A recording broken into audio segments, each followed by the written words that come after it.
در روزهایی که اکثر فعالیت‌ها و مسابقات ورزشی در دنیا به دلیل شیوع گسترده ویروس کرونا متوقف است، ورزشکاران به صورت مجازی نیز با هم رقابت می‌کنند.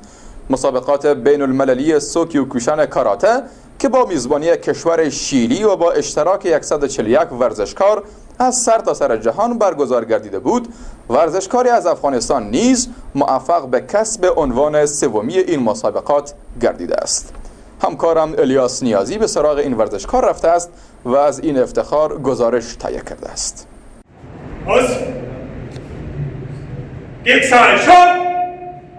شفیق اسحاقزی یک تن از ورزشکاران رشته کیوکوشین کاراته در ولایت هرات است که با اشتراک در مسابقات بین‌المللی این رشته در بخش کاتا موفق به دست آوردن مقام سوم این مسابقات گردیده است.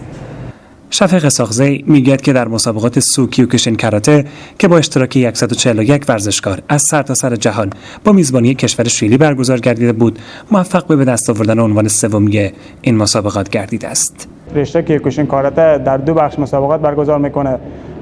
یک بخش فایت یا کمیته، دومی بخش کاتا یا دفاع شخصی که این مسابقات به دلیل شیوع ویروس کرونا و قرنطینه در تمام کشورهای جهان به شکل آنلاین در بخش کاتا یا دفاع شخصی برگزار شده بود که با اشتراک 141 نماینده از 16 کشور مختلف جهان به میزبانی سبک کیوکوشین کاراته کشور شیلی برگزار شده بود که خودم خوشبختانه توانستم مقام سوم را از آن خود کنم.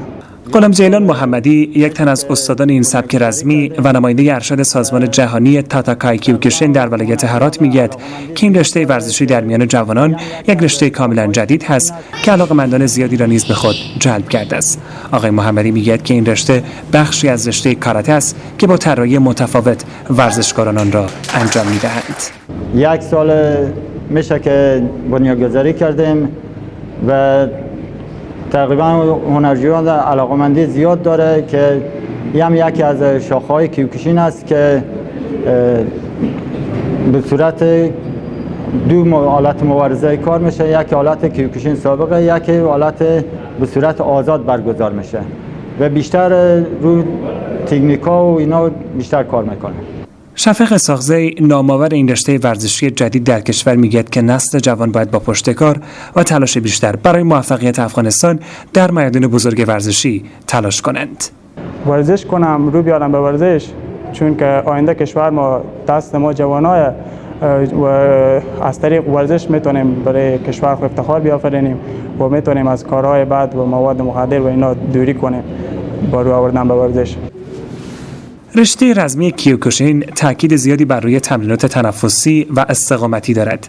از این رو هنرجوی کیوکوشین پس از سالها تمرینات مکرر دارای اندامی ورزیده و روحیه آسیب ناپذیر می‌گردد. در سبک کیوکوشین تکیه اصلی بر حفظ سلامتی همزمان جسم و روست.